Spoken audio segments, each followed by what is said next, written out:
Welcome to this episode of What's Happening in Waupaca. I am Joni Kern. Today we are talking to Neil Wenberg, who is the president of the Waupaca Curling Club. Yes, thank you for having me. Well, thanks for being here. I like to talk about curling because I know so little about the sport that it's going to be interesting to hear you talk about it. So I want you to teach us all what really is curling. Well, curling's a really unique sport because it is one of the few lifetime sports. I'm 40 years old. I started 28 years ago, and I've curled in leagues with people in their 90s. And there's very few sports that you can actually do that with, but curling is one of them. Curling is a 4-team sport, so it's 2 teams playing against each other, 4 and 4. And you're sliding 42-pound stones, granite stones down the sheet. And each player gets 2 stones. So each team would have 8 stones, so there's 16 stones played in one sheet. We say sheet of curling.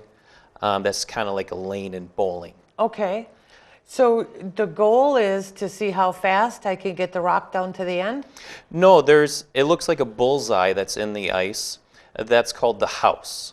And the goal is to get more stones closer to the center of that house than your opponent. The circles don't mean points like they do in say darts or any other sport like that. It's just a visual reference of to help you give an aid to how close the stones are to the center.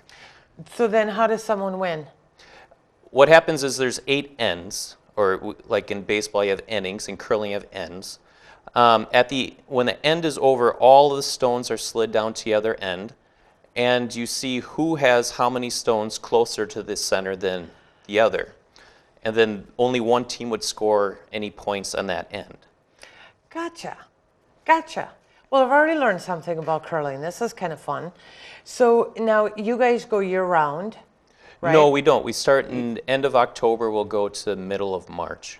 Gotcha. So we still have time then, because this is only early February, we still have time to do some curling yet. Oh, yeah. This winter. Yep. So for a person like me who has never curled or seen curling, is it possible for me to come in and watch what's done or start to curl? Yes, we're open to the public. Our league starts usually at 6:30 Monday through Thursday, and then at 5 o'clock on Sundays. And we're open to the public. People can come down and watch anytime they want. On Fridays, we have a fish and curl, so people can show up at 5:30, get a little practice in, and then curl a game. It's a shorter game. It's only 6 ends, and then usually we go out for a fish fry afterwards as a big group. And that's open to the public. Oh, how fun. So do you have, everything is leagues. Now I'm familiar with bowling leagues where you actually need to be pretty good to be at a league. Do you have like beginner and intermediate and advanced leagues so someone who is just starting out doesn't feel like they're bringing the team down with them? Yes, we do have more competitive teams or leagues. Our Thursday night men's league is more competitive. Which would go all the way down to our mixed league on Sundays, our least competitive. But each team has 4 members on it. And we try to put on every team a rookie. So that balances out all the teams. So we don't have any stacked team of experts against a team of novice curlers. We try to balance them all so everyone has fun. Now, the other thing that's kind of fun about curling is this actually goes, you actually compete up to nationals. Correct? Yes.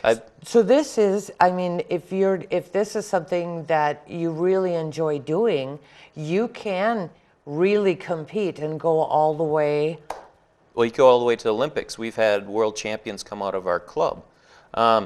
We just held the national Women's Challenge Round, which is a qualifier for nationals, and a lot of those teams come from Wisconsin and the surrounding area. And those teams can then go on and compete to go on to Worlds and then the Olympics. Wow. That sounds like a lot of fun. Now, where are you located?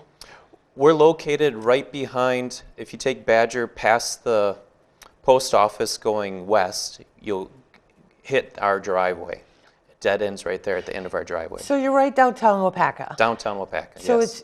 it's easy for us to just get out for an evening and just enjoy, just come down and watch it and see if it's something that would interest us.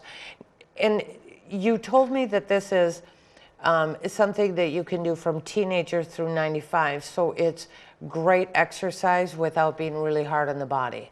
Yes, it is. And people don't think it's a very physical sport until they get out there and they sweep a stone going down the ice, and then they quickly realize that, yes, sweeping while running on ice is very difficult and takes a lot of muscles, and you will burn a lot of calories sweeping. With all of the ice that we've had around this area in January, we all know how difficult Yes. it is to walk, much less run on ice.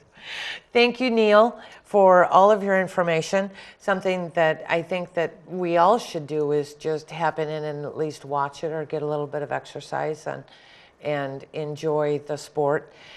But thanks for being here today and giving us that information. Thank you for having me. Thank you for joining us for this episode of What's Happening Waupaca. I am Joni Kern. I look forward to seeing you next time.